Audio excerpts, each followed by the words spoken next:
Hello, everyone. My name is Dr. Kate Allen, and I'm the Executive Director of Science and Public Affairs at the World Cancer Research Fund International. I'd like to welcome you to this launch webinar for the Global Cancer Update Programme, or CUP Global.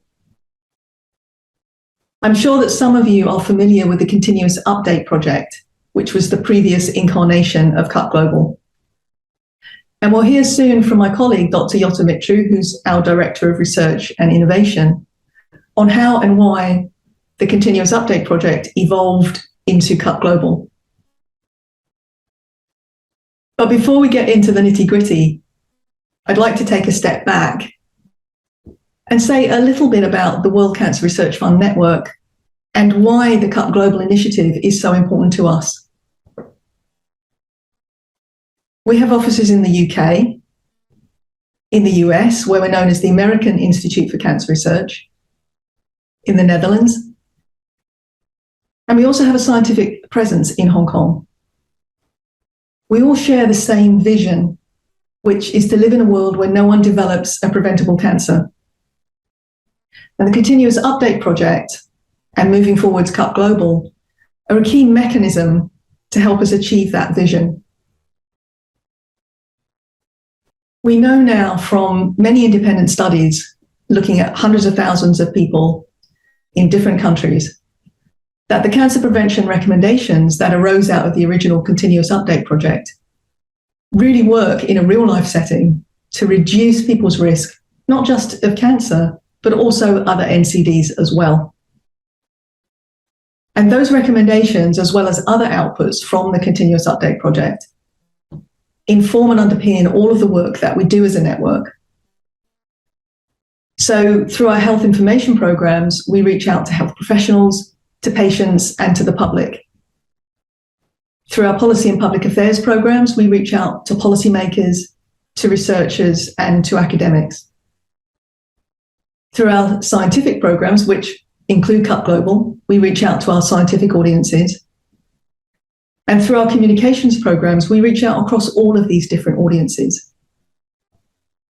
And of course, the cancer prevention recommendations and other outputs from the CUP have also informed the work of other organisations in many different ways. Moving forwards, we'll continue to update those top-level cancer prevention recommendations. But CUP Global will also take a more focused and targeted approach to the evidence in a variety of different ways. And you'll hear more about that shortly. At this point, I'm pleased to hand over to Giota, who will say more about CUP Global, the people that are involved, and also about the structure of the webinar. Thank you very much for your attention. Thank you, Kate. Hello, everyone. I'm really delighted to officially introduce the Global Cancer Update Programme, or CUP Global. As you can see, the new name has similarities with the original name, maintaining the heritage of the work. The work program aims to better capture the breadth and the scope of the work, and the word global emphasizes the international nature of the work.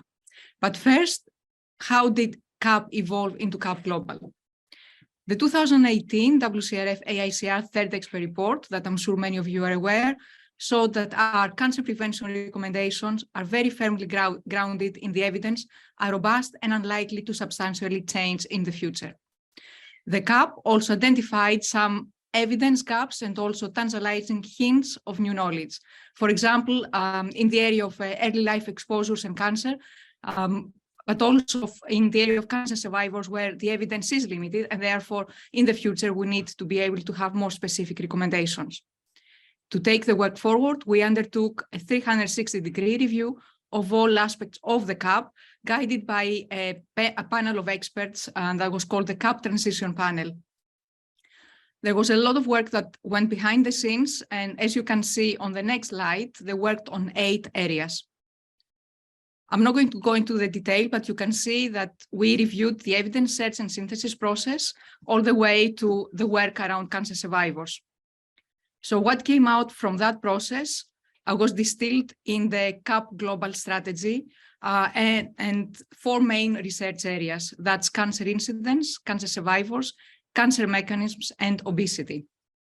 On the next slide, you can see the overview of our new CAP Global Strategic Plan that is also accessible on the website. Starting with the cancer incidence research area, we are going to continue reviewing the evidence on diet, nutrition, physical activity, and cancer. And that work is mainly led by the Imperial College London team with the co-PIs, Dr. Doris Chan and Dr. Kostas Tsilidis. But a new element of the work is the data prioritization and scanning exercise to determine where evidence it needs to be updated in the future rather than updating the evidence all the time. So it's going to be more efficient kind of process, if you like. We're also going to look into cancer subtypes when the data allows. We are also going to have many collaborative projects in order to expand the work into the life course exposures and cancer in relation to colorectal, breast, and prostate cancer. And that work is led by the group by Dr. Ellen Copson in the Netherlands at Wageningen University.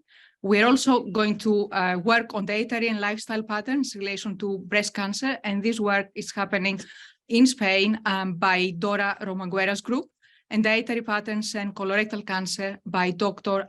Ed Giovannucci at the Harvard T.H. Chan School of Public Health.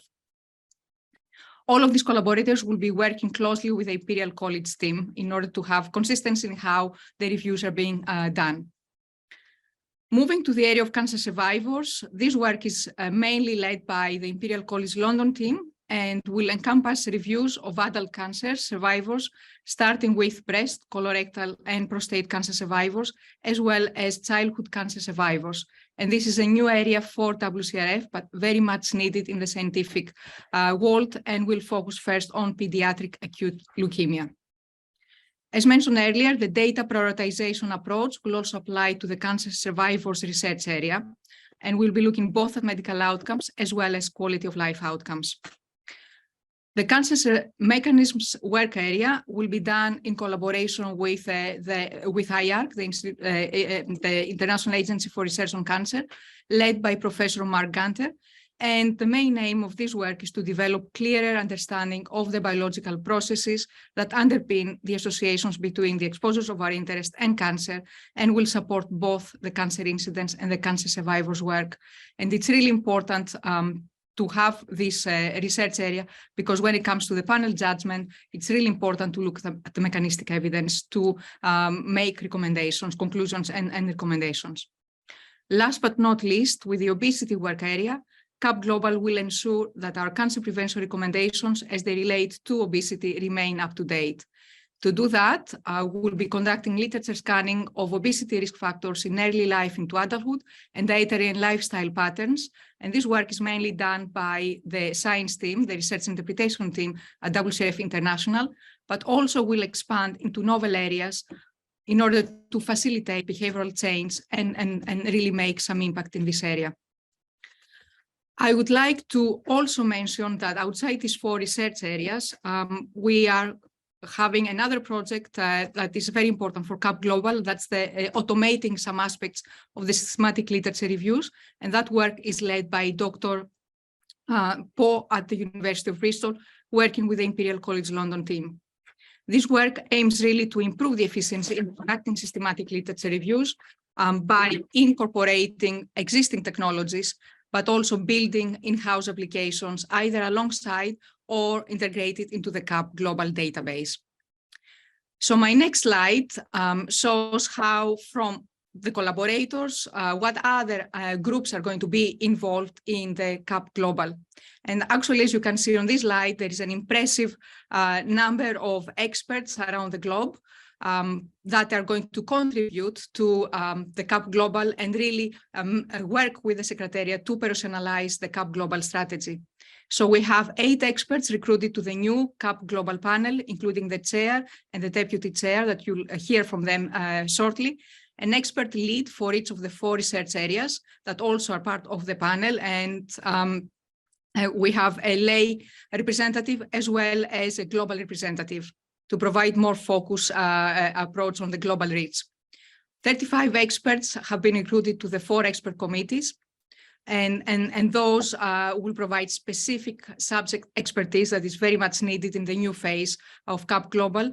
A special advisor, that's Sir Michael Marmot, who will provide expert advice on health inequalities that we would like to very much incorporate within the program.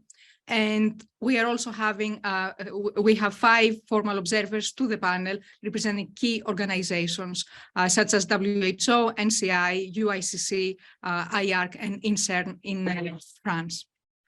So with this webinar, we are formally launching CAP Global, as well as raising awareness of the new program of work and the experts involved. We aim to articulate the vision and the ambition of CAP Global to provide an overview of the key areas and the new components of CAP Global, but also to highlight cross-cutting issues such as health inequalities and global reach, and also what the next steps of this program of work will be. So without further ado, I would like to introduce Dr. Helen Crocker, who is the head of research interpretation and very much leading this work, and the head of CAP Global Secretariat. Helen will do the introductions of the panel members throughout the webinar and will facilitate the question and answer session at the end. Thank you very much. Thank you, Giota. Now you've heard about the history of CAP Global, I'm sure you'll want to hear more about the work itself and meet some of the experts who are contributing. There will now follow a series of presentations from the CAP Global panel, so you'll hear more about the importance of the work, as well as further information about the 4 research areas already outlined, as well as our ambitions to ensure the work's global relevance. We'll then hear from Professor Sir Michael Marmot about health inequalities. We will finish by inviting the panel members to join a Q&A. They'll be joined by Dr. Costas Toledas, co-investigator of the CAP Global work at Imperial College London.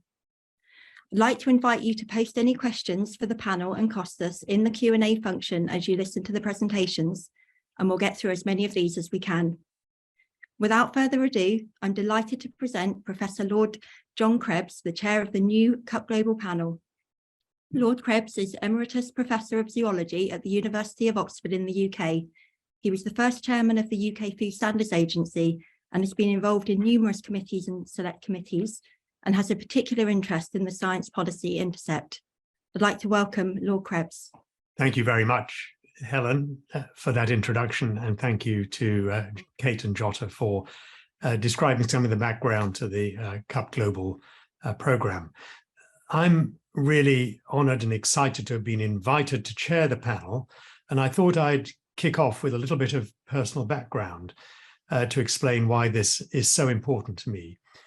I first encountered the significance of diet, exercise, and body mass in relation to health more than 20 years ago when I was the first chair of the UK Food Standards Agency. I'd asked my officials to rank and quantify the risks that people face in the food they eat.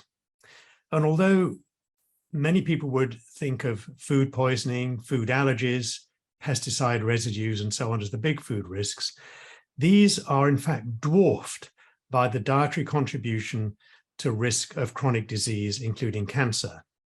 Not just dwarfed, but dwarfed by many orders of magnitude. At the same time, as chair of the Food Standards Agency, I wanted to know how robust the evidence was to support our advice to the public, such as eat 5 portions of fruit and veg a day, and our policy proposals, such as banning the advertising of high-fat, sugar and salt food to children. And part of this evidence base was the link to disease burden, including cancer. Even though we received excellent advice from the Statutory Scientific Committee on Nutrition, I soon discovered that in many cases there was a dearth of good evidence, or that the evidence was contested. And that's why I think CAP Global is so important. It provides an authoritative and comprehensive synthesis of available evidence, as well as pointing to evidence gaps. And of course, as we've already heard, it's wider than just diet. It also includes exercise and obesity as risk factors. Much more recently, in fact, just a couple of years ago, I chaired a House of Lords Select Committee inquiry into dietary and health inequalities in the UK. Michael Marmot, who we've already heard mentioned, was a key witness for our inquiry, and he'll talk about inequalities in health later on. But suffice it for me to say that once again, the links between diet, obesity, exercise, and health were center stage. The truly shocking variation in healthy life expectancy in the UK is at least in part a function of the risk factors encompassed by CUP Global. Sadly, in my experience, politicians don't always follow the scientific evidence.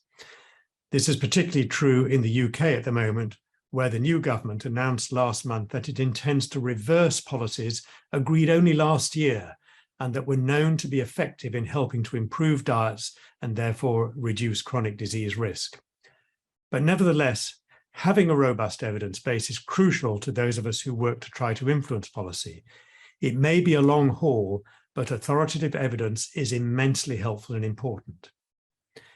My experience of the science policy interface is largely at the UK level, but the challenges I've talked about are global. Hence, it's quite appropriate that the new CUP is synthesizing evidence at a global level. It will therefore take into account different contexts in different countries and include the consequences of the nutritional transition associated with increasing wealth in developing countries. CUP Global will, as I've said, support policymakers and influencers and thereby ultimately help people to lead healthier lives and improve life expectancy.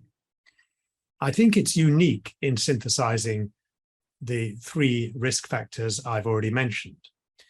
It also, as has been mentioned, encompasses not just cancer prevention, but also cancer survival.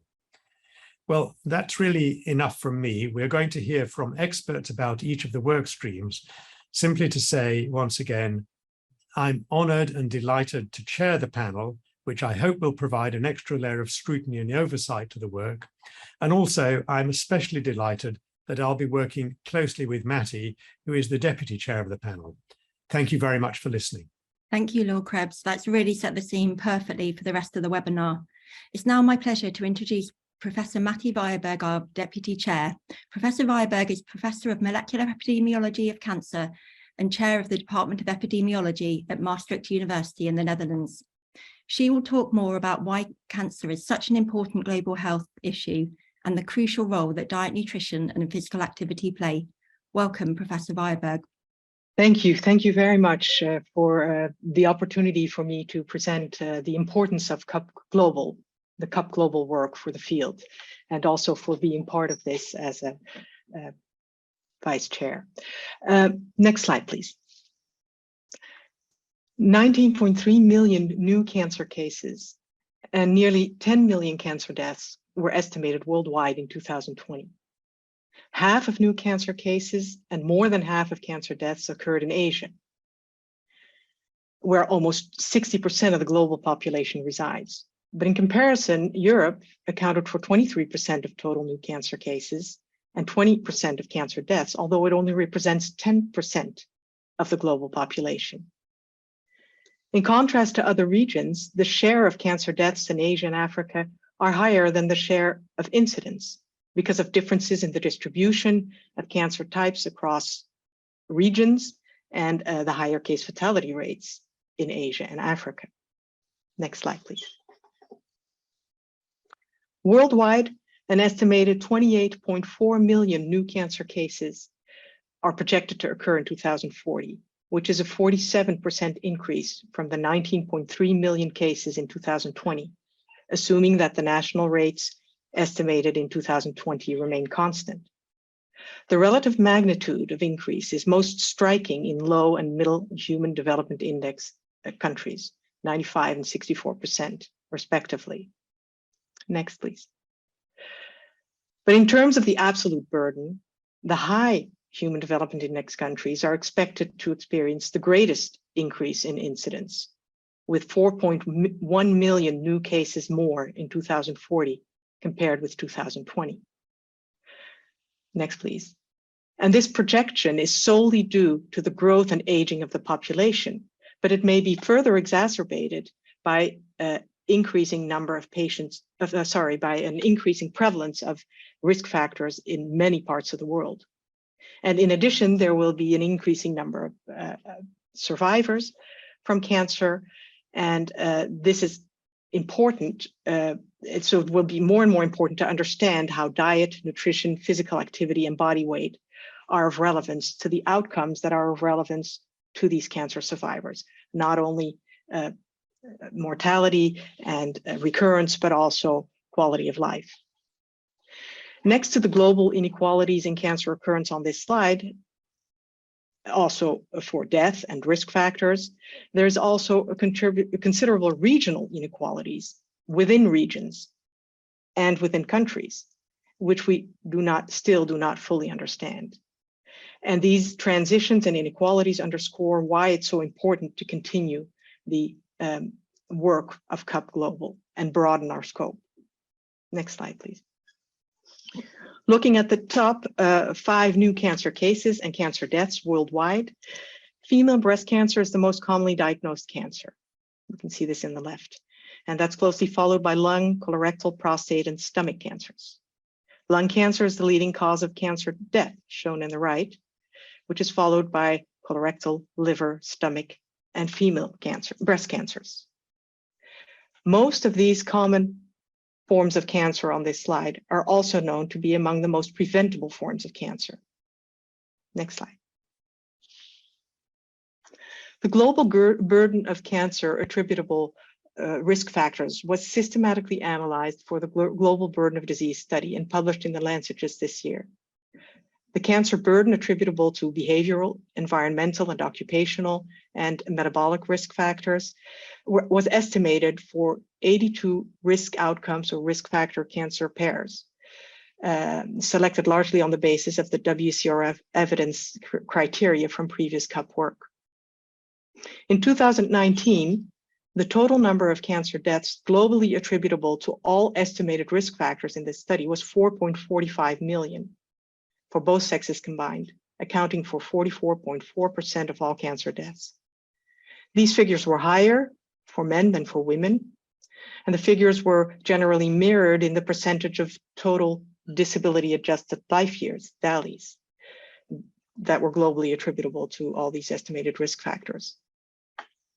Next slide, please. So here we can see the global age-standardized disability-adjusted life years attributable to the top 10 leading risk factors in 2019 for both men and women combined. And we can see that the metabolic risk factors, shown in green, rank high on the list, with body mass index ranked as third after smoking and alcohol consumption. In addition, several diet-related factors, such as a diet low in whole grains, rank among the top 10 risk factors to which these disability-adjusted life years can be attributed. Next slide.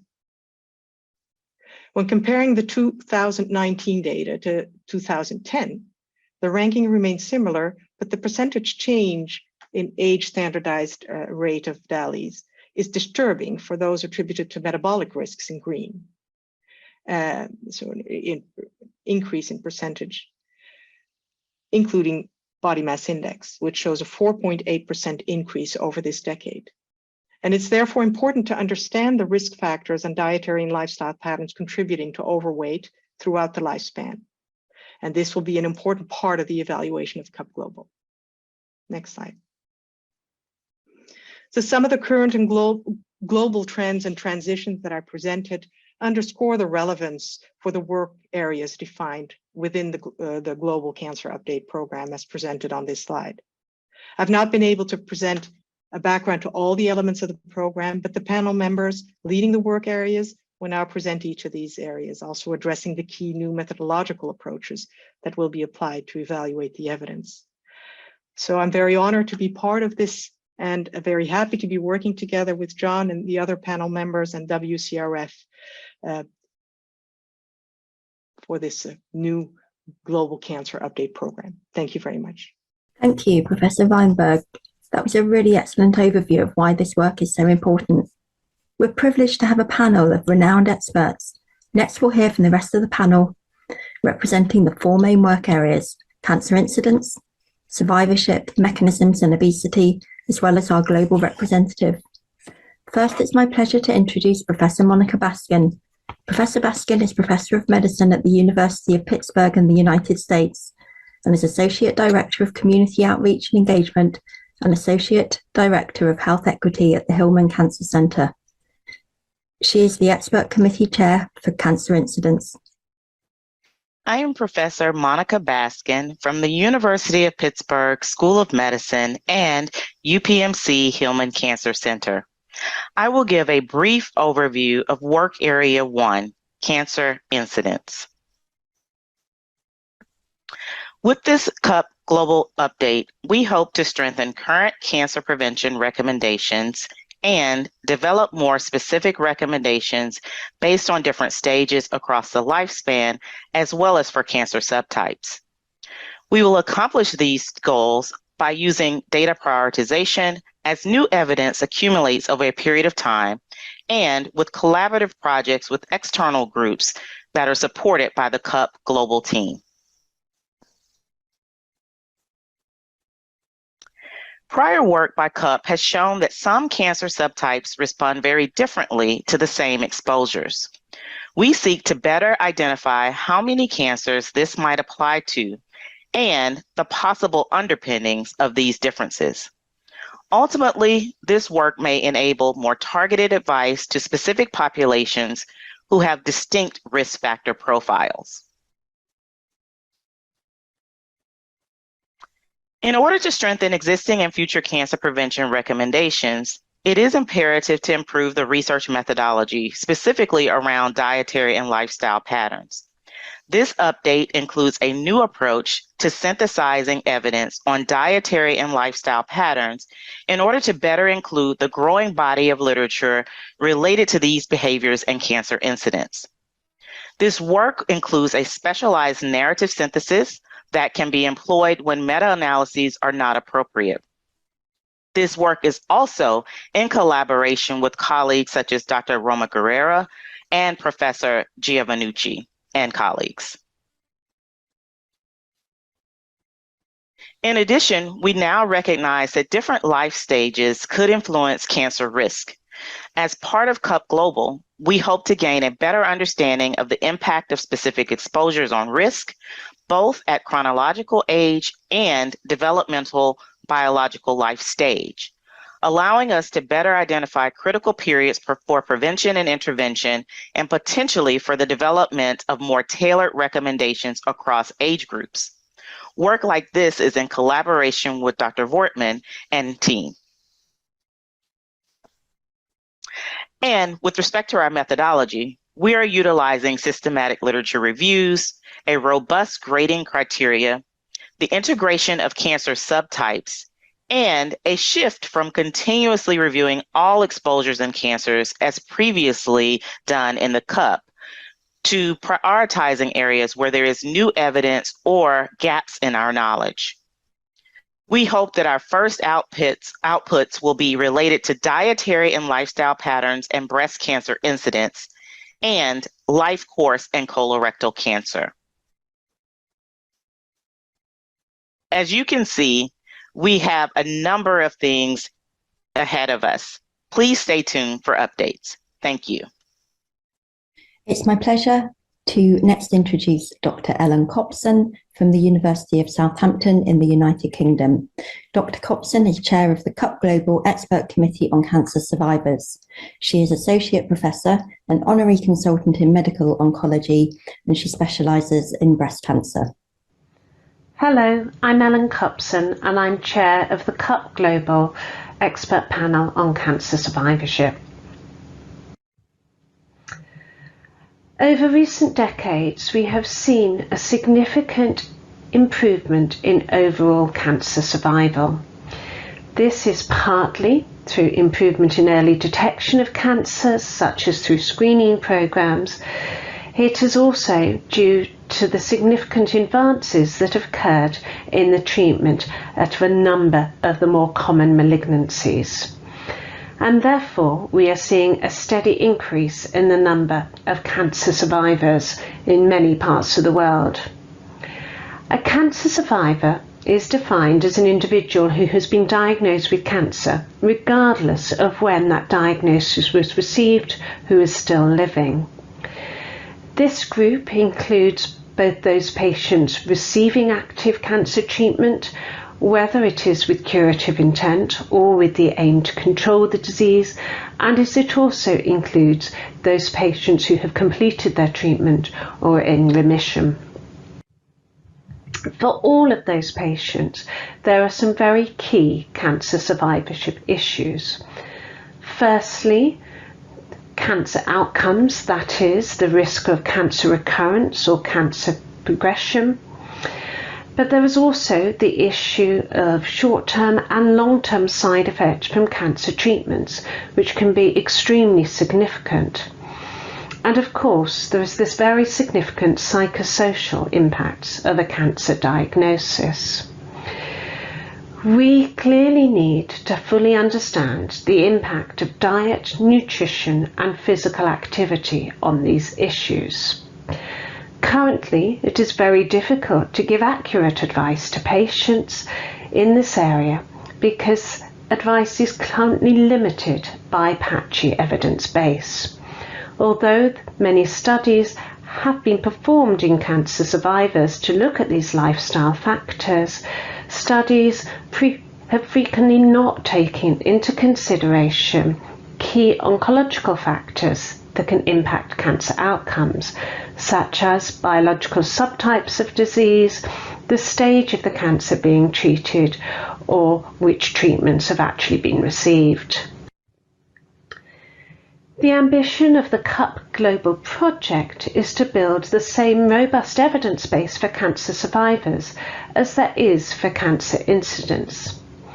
That will involve both clarification of existing knowledge to develop a greater understanding of cancer survivorship, but also the development of new disease-specific recommendations. All reviews in this workstream will be undertaken by the CUP Global team at Imperial College London using robust CUP Global methodology. Key objectives will be to analyse the impact of diet, nutrition and physical activity on long-term health after a cancer diagnosis. We will examine the evidence on the role of these exposures in both adult and child cancer survivors. And outcomes looked at will include well-being, including quality of life, and health complications, as well as both cancer-specific and overall survival. Our work will start with a review of adult colorectal cancer survivors, with future work looking at child leukemia survivors, and later moving on to prostate cancer survivors. We anticipate that our outputs will include scientific papers, including evidence conclusions, expert panel recommendations, and dissemination events.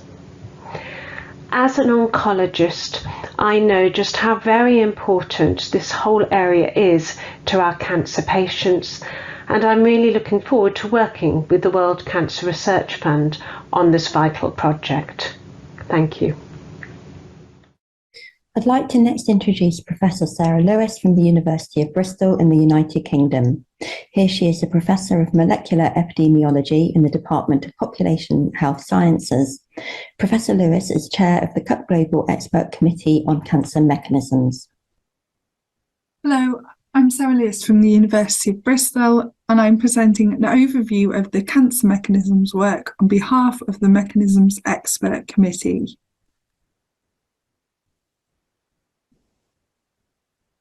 Why are mechanisms important? They can support causality by providing biological plausibility, as set out by Bradford Hill. Within the WCRF CUP, for a strong evidence conclusion to be drawn, the following criteria needs to be met. For a conclusion of convincing, there needs to be strong and plausible experimental evidence, which can come from either human or animal studies. For a probable conclusion, there needs to be evidence on biological plausibility, and both of these can come from studies of mechanisms. There are many challenges in reviewing mechanisms. The first is that there's a high degree of complexity and heterogeneity in relation to the mechanistic evidence. And this relates to the methods, the mechanisms explored, the exposures and the outcomes under investigation. There's a vast amount of literature because relevant studies include those of the exposure mechanism and the mechanism outcome relationships, not just exposure to cancer outcome. So for instance, if we were to investigate whether dietary patterns influence breast cancer risk via affecting insulin sensitivity, we would have to review the literature on dietary patterns and insulin sensitivity, as well as the literature on insulin sensitivity and breast cancer risk. The current CUP methodology cannot be applied due to these issues. So what work has been going on recently in relation to mechanisms at WCRF? Well, there was a biological processes work stream which was led by Mark Gunter, and the aim of this was to provide clear guidance to WCRF and how to carry out reviews of mechanisms evidence. And it called for a different approach, which was both systematic and narrative. The workstream also produced a list of exposures to be prioritised by CUP workstreams. And the mechanisms work in the third expert report was also researched and developed by IARC under the leadership of Mark Gunter. It was reviewed by the CUP panel. It included human and experimental data with a preference for human studies. It supported both the cancer incidence and cancer survivor reviews. It covered key hypotheses, but wasn't systematic or exhaustive. And summaries of the mechanistic evidence were published in the appendices of the exposure sections. The aims of the current reviews of mechanistic studies are to develop a clearer understanding of the biological processes or mechanisms underpinning associations covered by the CUP, develop a novel approach for the assessment and review of mechanisms, research and data that is pragmatic and feasible, provide mechanistic evidence for 3 reviews being undertaken by other work streams.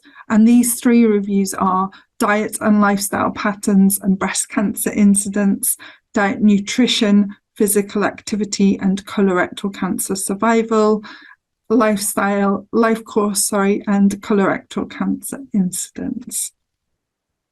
The outputs that will come from this work will be mechanism sections to be included in the CUP reports, peer review papers specifically relating to the mechanistic reviews, supporting information for other papers, and to inform the epidemiological assessments, blog and social media posts to inform the public about WCRF's mechanisms research.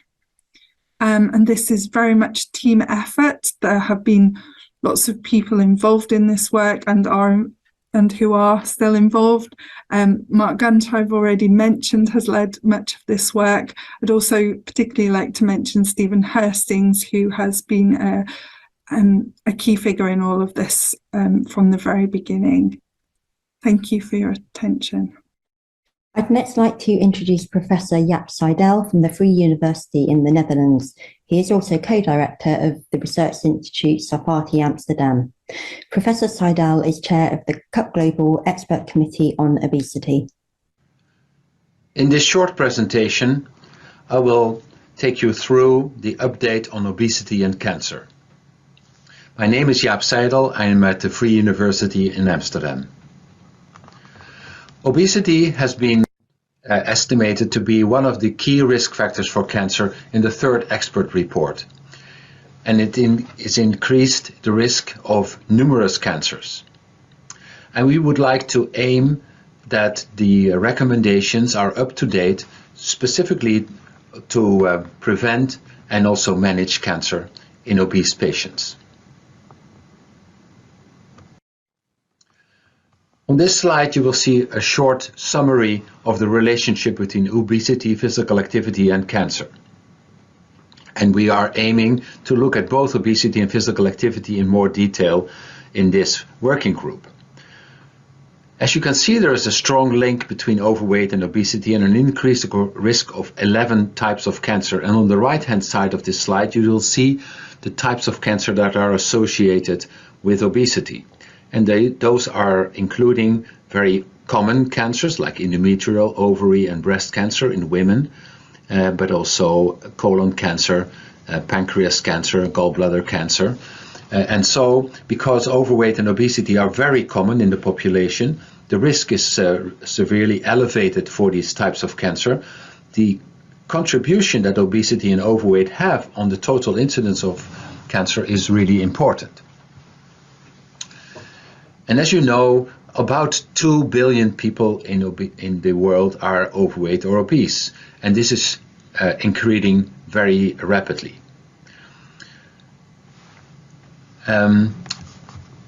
We would like to emphasize that we're not doing well in terms of obesity prevention. In this slide, you can see an update of obesity in children, girls and boys, between 1970 and 2020. And you can see here that there has been an exponential sharp increase in the prevalence of obesity in both girls and boys. And all these different colors are different parts of the world, with the lower parts, the more green ones, being the rich countries, and the red and orange ones are more the lower and middle income countries. And as you can see, it is increasing everywhere. There's no single country where there has been a reduction in the prevalence of obesity, but particularly in low and middle income countries, there is a sharp increase in obesity. To conclude, obesity is one of the principal avoidable causes of cancers. Few, if any, country has succeeded in reducing the prevalence of obesity, and strong and increasing health inequalities are contributing to inequalities in cancer risk. Obesity and its determinants early in life may predispose to cancer later in life, requesting a life course approach and early interventions to prevent cancer. And more insights are necessary in mechanisms that relate obesity to cancer. Thank you. I'd next like to introduce Professor Rajiv Chowdhury from the Florida International University in the United States. Here, Professor Chowdhury is Chair of Global Health at the Robert Stemple College of Public Health. He is the global representative of the CUP Global Panel. Good morning, and thank you very much for this invitation for speaking today, and also for the kind introduction. So I'll give you an overview of our ambitions regarding the global aspects of the WCRFI's work. So why taking a global perspective on cancer prevention and control is so critical? The incidence of patients diagnosed with cancer annually in low and middle income countries, as you can see from here, is growing rapidly. Currently, roughly about 2/3 of all new cancer cases are in low and middle income countries. However, by 2030, approximately 3/4 of all cancer deaths are predicted to occur in low and middle income countries, with 1 in 8 individuals experiencing a cancer diagnosis in their lifetime. With respect to age standardized mortality rates, many low and middle income countries now have comparable rates to those observed in high income countries. As you can see here, in Namibia, South Africa, Argentina, East Asian countries, etc. This is particularly significant given the likely undercounting in these countries with generally no cancer registration systems. It is also important to note that the leading cancer outcomes vary widely worldwide. For instance, in the same countries I mentioned before as having very high cancer mortality rates, like in Namibia and South Africa, the top site-specific cancer deaths are actually breast cancer, whereas in Brazil, it's prostate cancer, and it is liver cancer in Southeast Asia. By contrast, the leading cancer deaths in Europe and the US are principally due to lung cancer. It is also quite significant to note that when it comes to premature deaths, and I define premature deaths by cancer deaths in relatively younger adults who age between 20 to 49 years, almost 90% of all such premature cancer deaths actually occur in low and middle income settings. This has, of course, a major socioeconomic consequence in enhancing the social disparities that already pre-existing in these settings. The trends for such early deaths due to cancer show an unfortunate opposing trend in the low and middle income countries, as seen here. Over time, while premature cancer deaths are coming down in the high income countries such as the US or the UK, they're actually accelerating in non-Western settings over time. The cost implications are quite substantial over worldwide.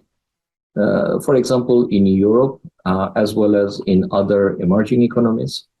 However, the economic costs do vary widely across countries within the same region, and that potentially reflects differences in population size, age distribution, healthcare delivery system, employment patterns and wages, and cancer incidence and the mortality rates.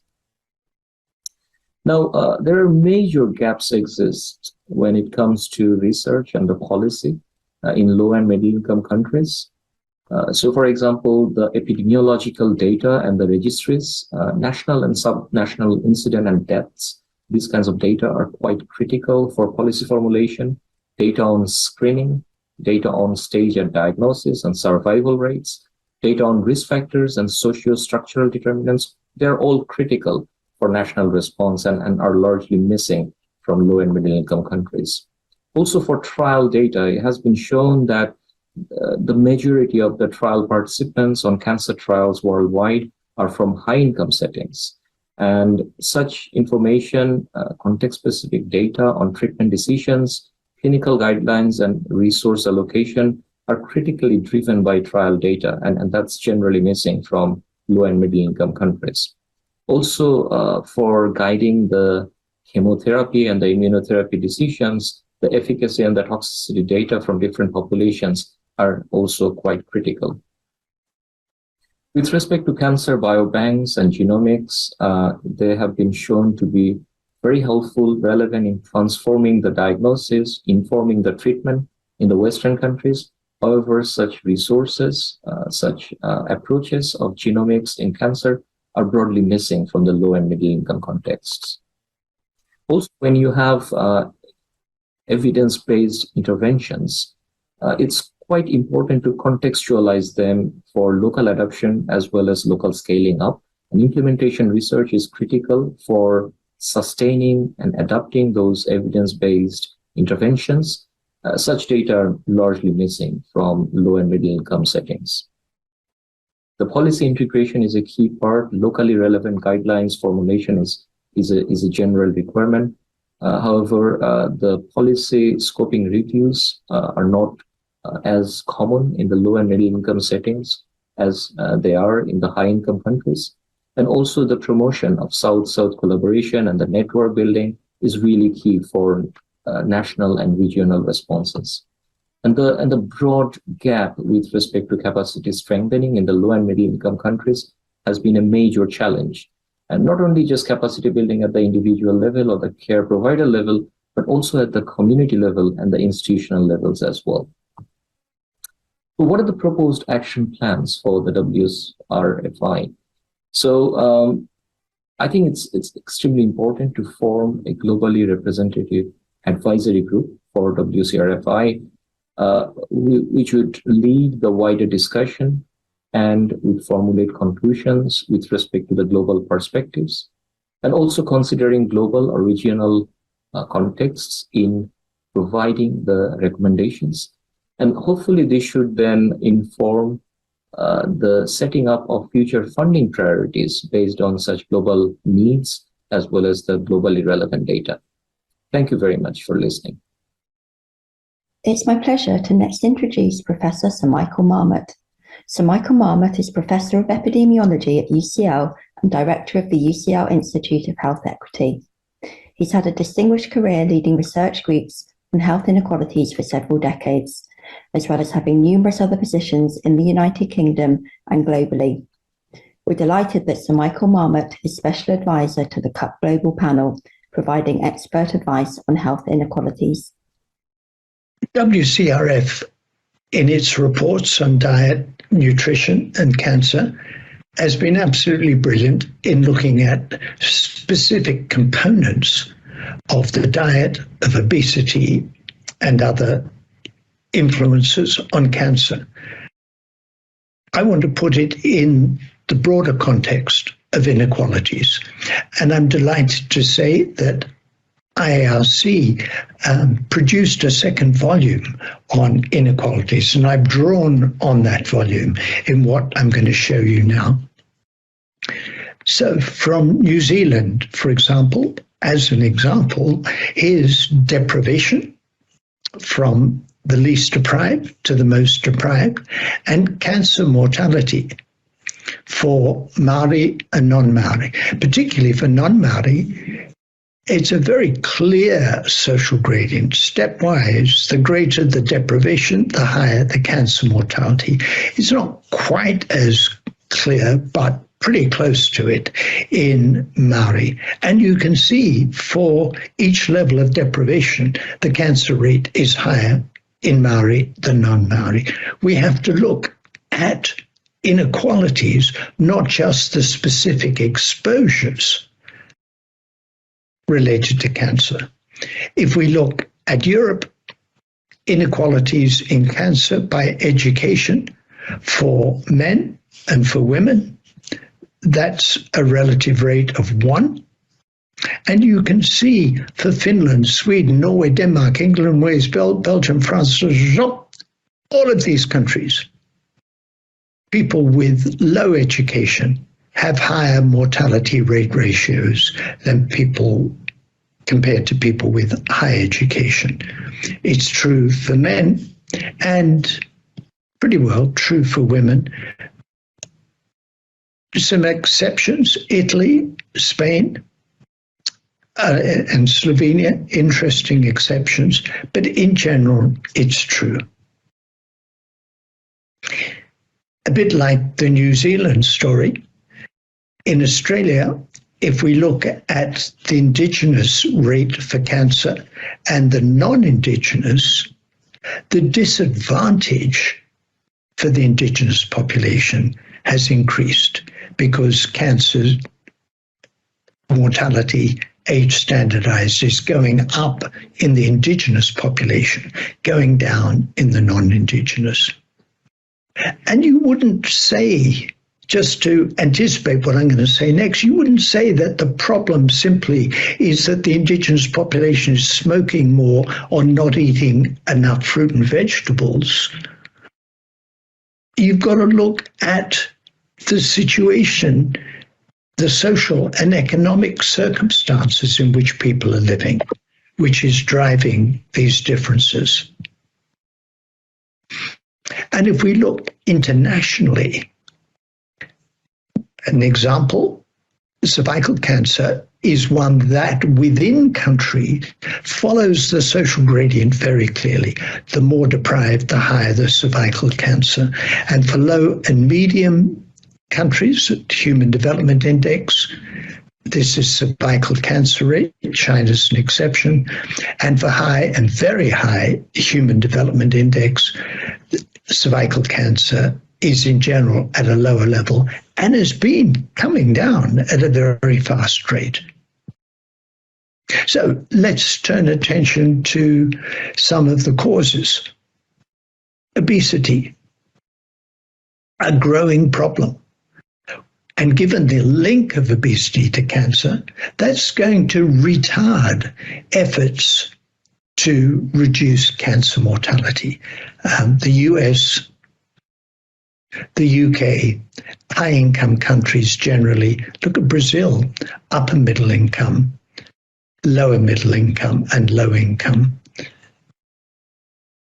One of the consequences of getting richer as a country is more obesity. But within countries, there's a social gradient that goes the other way.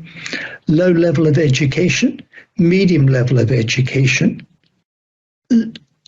high level of education.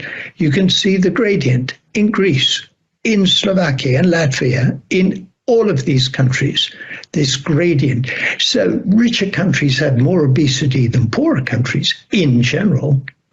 But within countries, it's poorer people or people with less education or people in greater deprivation that have more obesity. And it's a gradient. It's not just the poor.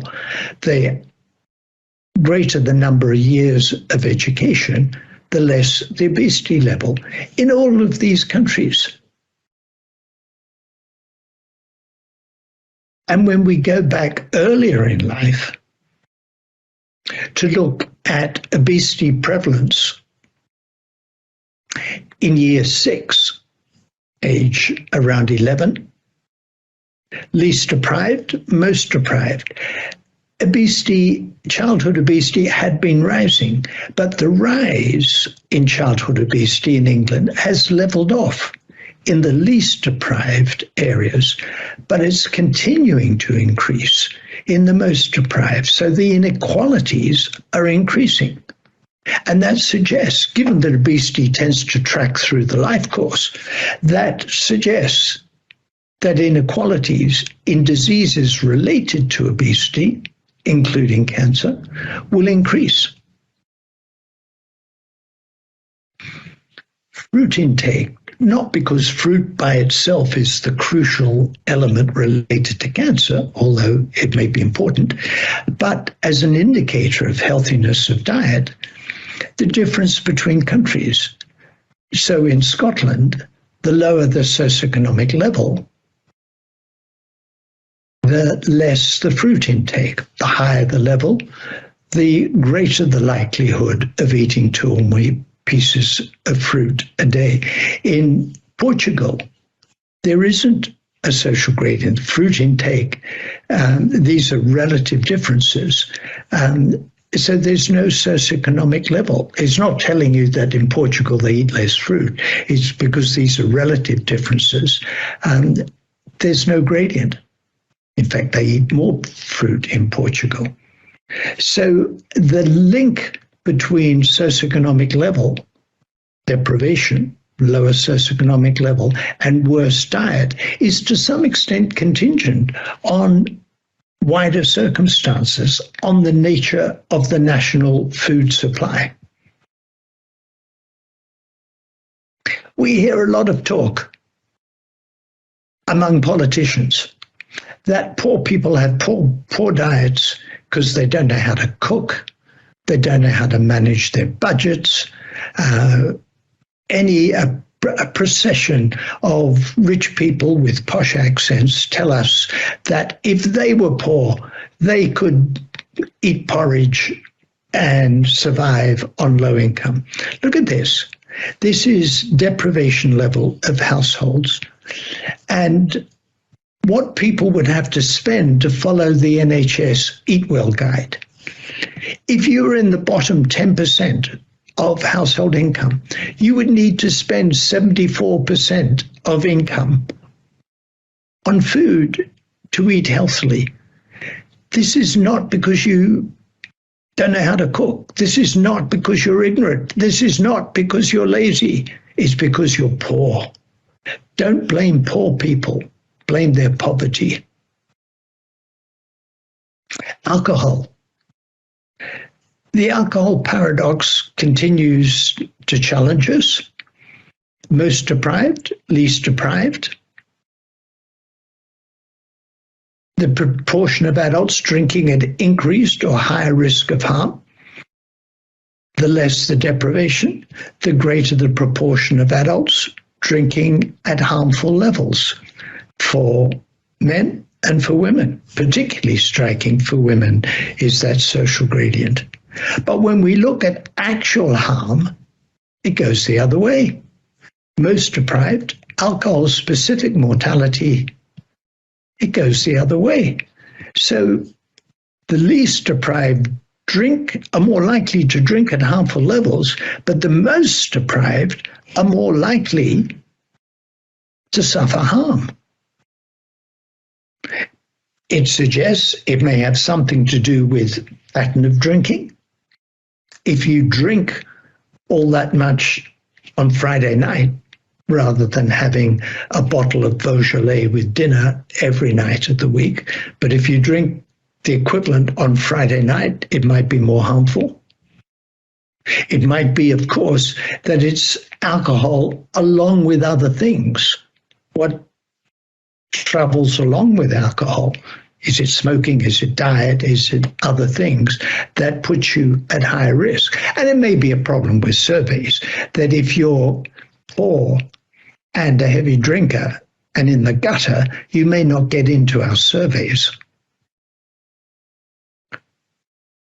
And one way of looking at this, so these are drinkers at high risk by level of deprivation. And what I showed you before is the greater the deprivation, the less likely are people to be drinking at high risk. This is alcohol-related mortality for men and for women, and that goes the other way. This is alcohol-specific mortality, and it goes the other way for men and for women. And liver disease very clearly goes the other way to pattern of drinking by level of deprivation. So this is a major challenge to work out. And to the extent that alcohol is related to cancer, average incidence of alcohol-related cancers by deprivation decile, you can see least deprived, most deprived. Alcohol-related cancers are related to deprivation. And in a way, that makes my general point that yes, we need to look at the specific exposures, but we need to see how those specific exposures are patterned in society and what it is about deprivation, low social position, that's leading to increased risk. And similarly with smoking, by education, no education, primary, secondary, high school and university in East Asia, the gradient. And what's interesting, except for Eastern Europe, that even in poorer regions of the world, it's poorer people, less educated people who are more likely to smoke, the exception being Eastern Europe. And similarly among women. And this is showing within countries, Kazakhstan, male lower education, male higher education, it's very low levels in women. Kenya, Panama, Pakistan, Philippines, Turkey, and United States. We used to think in poor countries it was only the richer people that smoke, but certainly these countries now, it's those with less education more likely to smoke. Smoking, potent cause of lung cancer, but we have to address the causes of smoking. And social inequalities in mortality in men from smoking and from any cause, social class, education, neighborhood income, and education in different countries, England, Wales, US, Canada, and Poland. So smoking makes an important contribution to inequalities in mortality. And of course, other things are important as well. I've been involved in a series of reviews of health inequalities in England. I called the COVID-19 Marmot Review, Build Back Fairer. It's looking pretty grim at the moment in Britain. But my argument was, as we emerge from the pandemic, we need to take action on the social determinants of health to build back fairer, not just build back, but do it in a fairer way. That will lead to improved health. And one of the components of that will be a reduction in the avoidable inequalities in cancer. Thank you all for the wonderful presentations. I hope they've given a flavour of the work and why we think it can make such an important contribution to the field. I'd now like to welcome everybody to join us for the Q&A. So members of the panel and Costas to lead us, if you could put your cameras on so everyone can see you. We've had quite a number of interesting questions come through. So welcome everybody. So the first question I'd like to ask, I'd like to direct to you, Costas, which is, how will the cancer prevention recommendations be reviewed going forwards? And I thought you could perhaps say something about how the reviews will be updated going forward, so the plans for the data prioritization work. Thank you, Helen, and thanks for the question.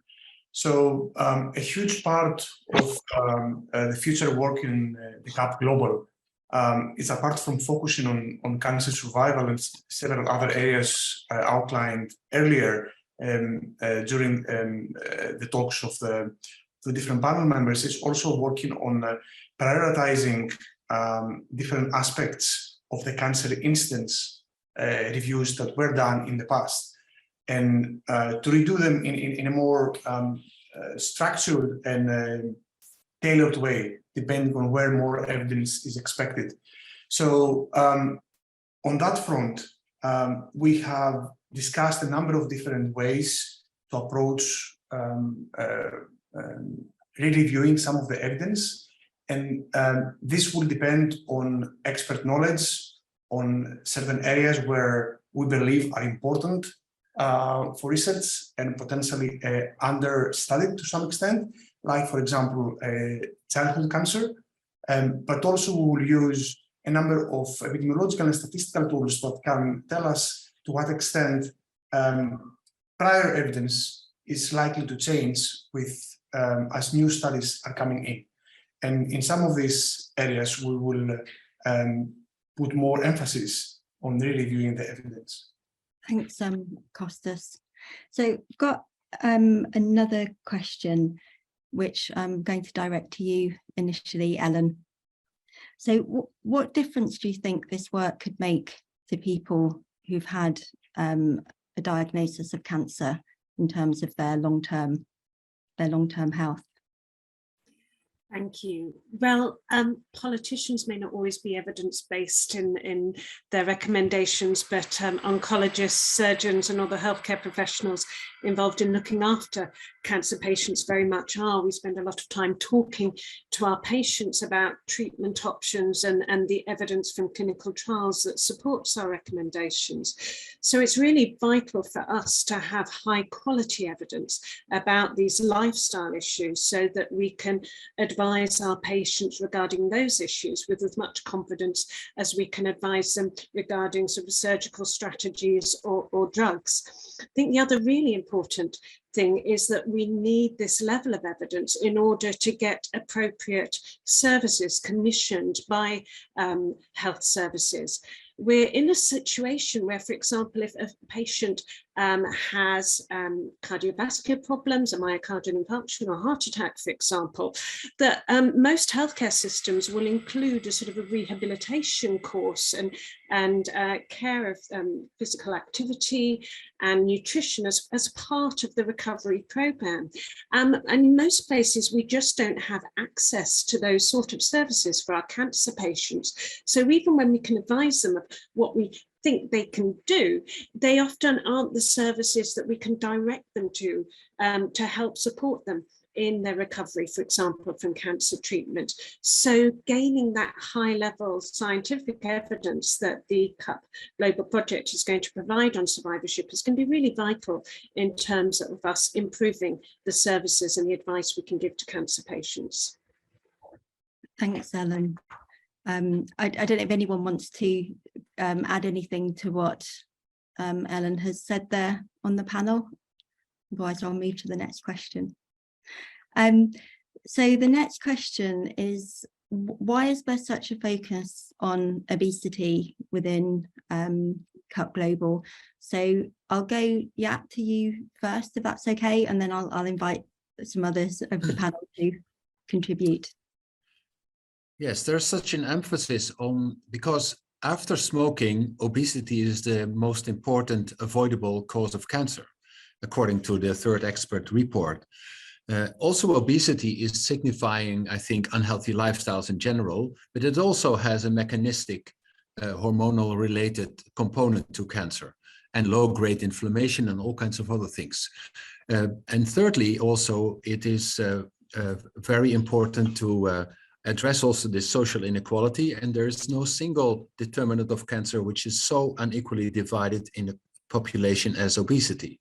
So for many reasons, obesity seems to be sort of the intermediate between environment, socioeconomic environment, behavior, and biology and cancer. So we want to know how it is possible to reduce the prevalence of obesity and reduce the risk of cancer in obese patients. And I think it's particularly important because, as I showed, there's been no single country that actually has been able to address this obesity epidemic adequately. And so it is urgent to find out better ways to prevent obesity or to reduce the prevalence of obesity, and thereby reduce also the risk of cancer. Thank you, Jaap. Sarah, do you want to say anything from a mechanistic perspective about why we have such a focus? Yeah, sorry.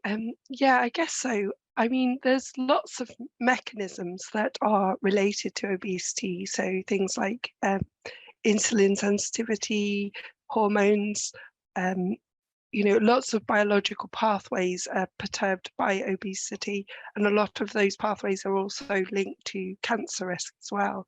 So part of the mechanisms group's remit is to look at the evidence for those mechanisms, linking them to obesity and to cancer risk as well. Thank you. Does anyone else on the panel want to contribute to that question? Maybe just a quick extra note that we're not focusing on the same research questions about obesity and cancer. I mean, many of the associations are already established, as we know, and this is unlikely to change in the future, but we are focusing on unanswered questions in the overall field of obesity. Like Jaap said, inequalities is very important. Also, like Sarah said, I mean, we need to study in more detail the mechanisms, because we can potentially intervene better and also add even strengthen even more the evidence and the message for policy and to the public. Thank you. So the next question is quite epidemiological, so I'll direct this to Matty and Monica, if she's still with us. So to what extent will the programme be able to examine interactions between different risk factors? So in my opinion, in reviewing all the evidence, if interactions are reported, I think they should be part of the evaluation, and if needed, part of whatever recommendation is going to come out of that. So I think it's part of the further in-depth investigation of what is relevant to cancer incidence, and yeah. So the next question, given the enormous global effort that's gone into understanding the modifiable risk factors for cancer, what do the panel think that some of the big gaps in our knowledge are? So Rajiv, I'll go to you first, if that's okay. Sure, thanks. I think as I highlighted during the presentation, the population-specific information for even modifiable risk factors are missing from many, different settings, different countries, and we have seen for other diseases that kind of context-specific, better understanding, better characterization of the risk profile is important. For instance, we've seen how there are factors beyond perhaps diet and physical inactivity could be important for other outcomes like cardiovascular disease. So I think better characterization, more holistic characterization is perhaps something that's presently missing with respect to the modifiable risk factors, and we will make an attempt to see that our review, our appraisal of the literature is complete with respect to capturing different perhaps underrepresented regions with respect to modifiable risk factor basis for cancer. Thank you. Does anyone else want to comment on that? Linked to that, another question is, do we have any clear ideas on how to raise people's awareness of cancer and NCDs, non-communicable diseases, that will result in positive behaviour change? So I open that to everybody, if anyone's got. John. Thanks, Helen. I'm happy to kick off on that. A few years ago, I was involved in a select committee inquiry into behaviour change, and we looked at a number of focal examples, including obesity. And what I took away from that was that there's a sort of hierarchy. I think basically, if you want people to change their behaviour in ways that are not straightforward and easy, you've got to reshape the environment. So if you want people to use active transport, walking or cycling, rather than driving their car, you've got to shape the transport infrastructure to make it easy to walk and cycle and more difficult to drive your car. And countries or cities that have been very successful in that, such as Copenhagen, have invested huge amounts of money in active transport infrastructure. So that's, on transport. I think on diet, which in turn links to obesity, the sort of public information campaigns have a modest effect, probably very limited.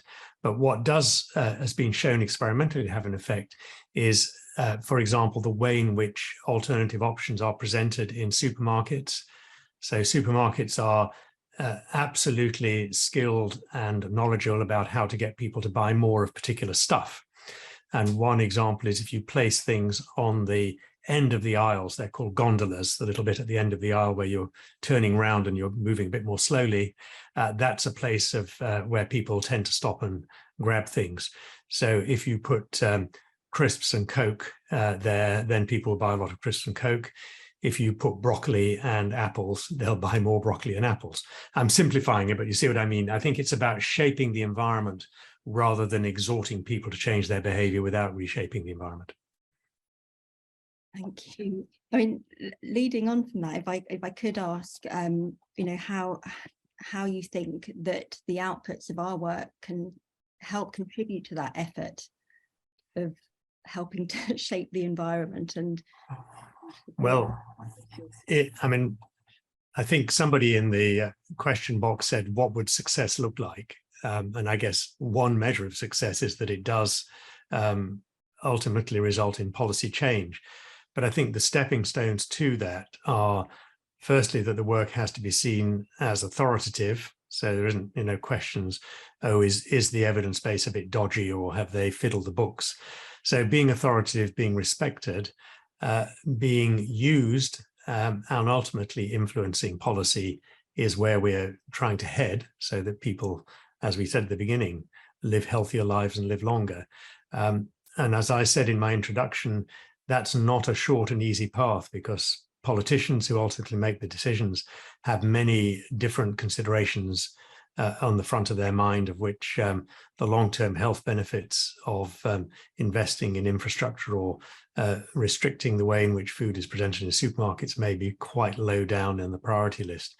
So I don't have a magic bullet answer. I think just everybody involved has got to use the evidence that's put together by WCRF in the CUP Global and pressure policymakers, get NGOs and other influencers to use the information. Thank you. It's certainly a big challenge ahead of us, and one that we hope we can make a really meaningful contribution to. I wondered if any members of the panel had any comments specifically to those issues around policy and how we can contribute to that. I don't know whether, Rajiv, you've got any comments. I'll go to Jaap first. Well, one of the things that I think was not highlighted enough maybe is the early origins of obesity, say the first 1,000 days after conception, and how that adequately addressing interventions there would have lifelong impact on all kinds of processes, including the risk of obesity, but many other ones like metabolic programming, epigenetics, microbiome, all these sort of things. And I think that the life course approach, which starts really at conception and even before, is, I think, a very fruitful area to expand on.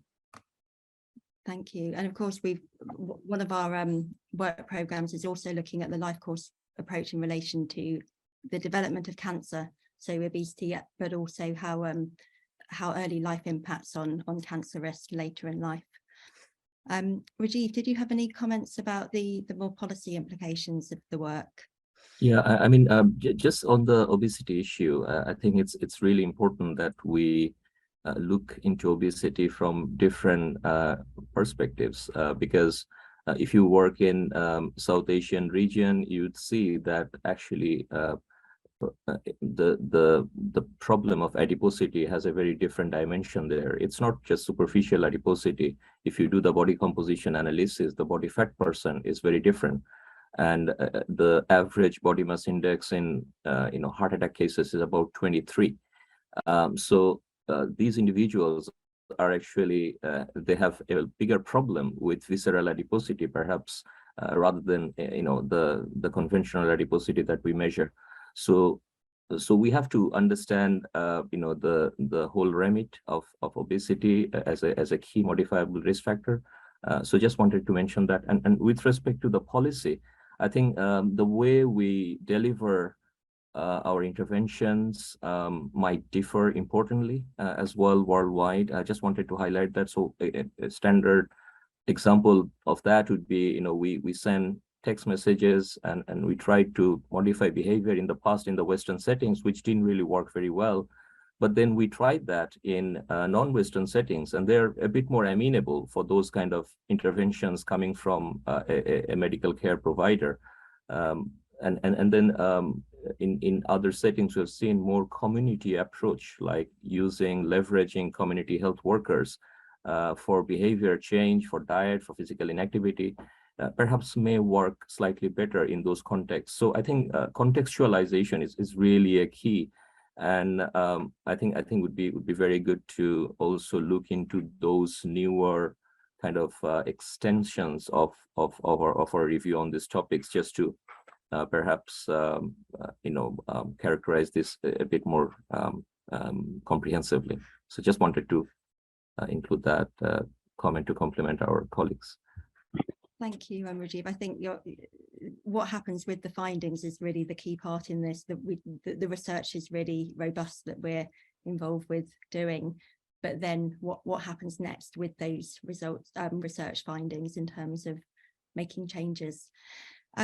So we are approaching the end, but I would like to go back to the question, John, that you noted from that had come in from the audience, which was, what would success look like? So I'd like really to give everyone the opportunity on the panel to tell us what their idea would be if in 5 years' time CUP Global had been successful, what that would look like. So John, if I come to you as chair, if you could briefly say something on that.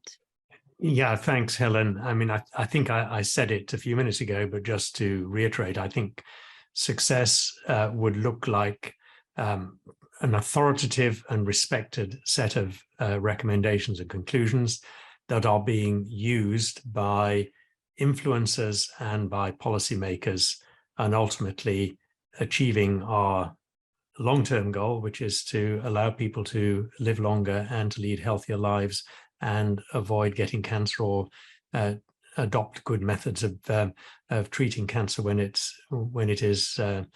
there. Thank you. Matty, as Deputy Chair, I'll come to you next, and you're...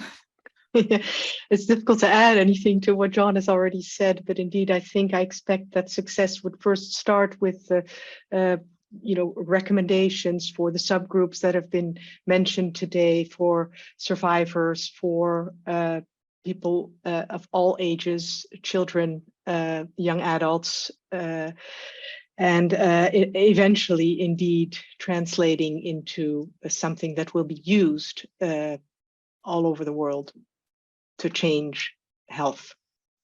Thank you. Ellen, I'll come to you next. Thank you.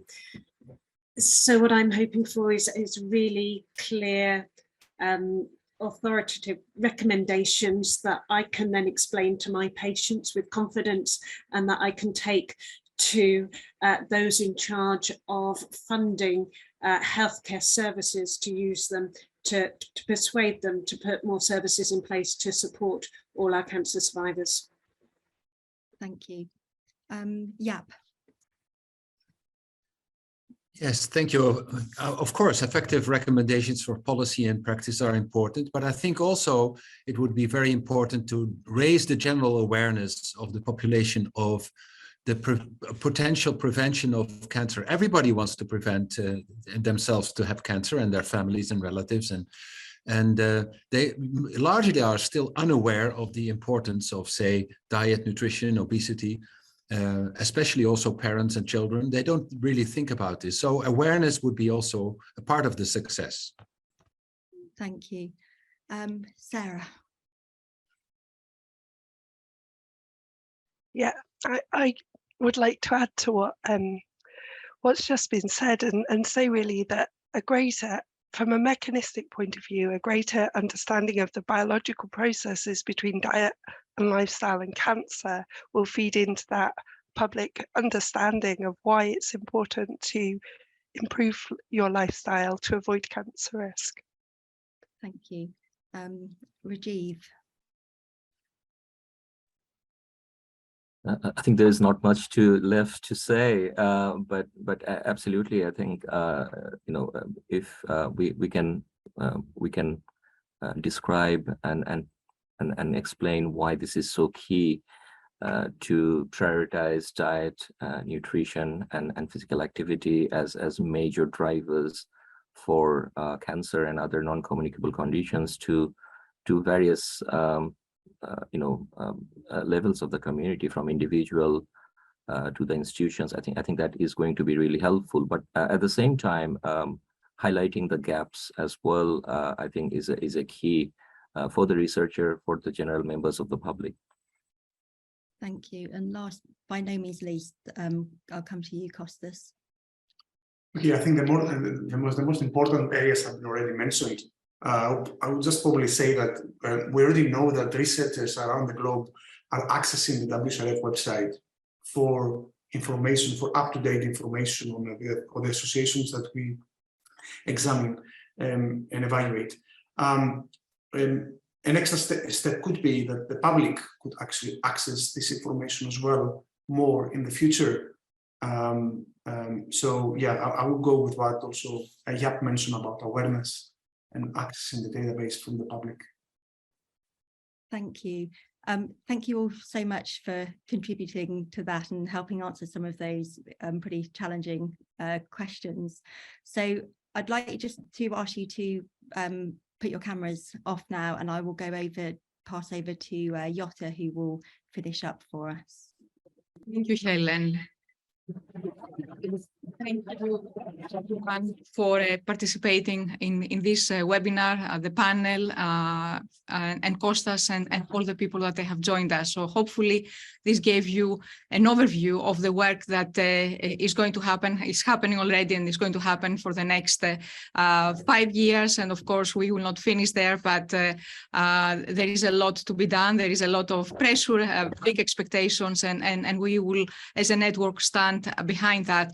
I would like to pick, just to add to what everybody from the panel have said, that clinical influence policy, clinical practice, but also identifying research gaps around the globe are very important. We got a question actually that I would like to pick, what we are going to do in areas where actually research is limited. So through CAP Global, we will identify those gaps.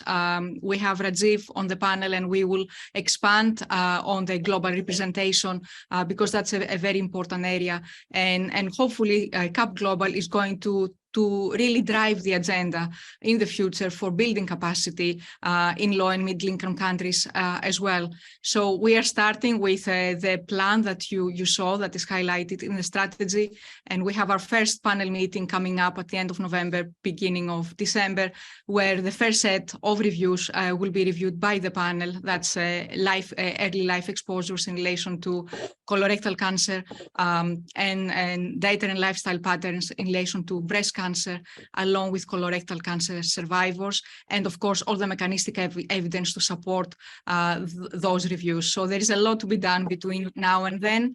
So you will be hearing a lot from us. And actually, what is really coming out very, very soon is the breast cancer survivors reviews. So that's happening pretty soon. So watch the space for that. That will be the first set of reviews on the evidence on breast cancer survivors. And before I close this session, I would like to highlight that we are going to be at the World Cancer Congress next week. So it's between the 18th to the 20th of October. And that's another opportunity to really launch CAP Global in the cancer space. So if any of you happen to be there, we'll have a stand as well. We'll have a Meet the Expert session where we will be highlighting this work. And that's kind of another dissemination of this important path that we have kind of started with CAP Global. So I would like to thank everyone, and I would like to close the session. So if you have any questions after that, please feel free to email us. And thank you very much for attending today. Thank you.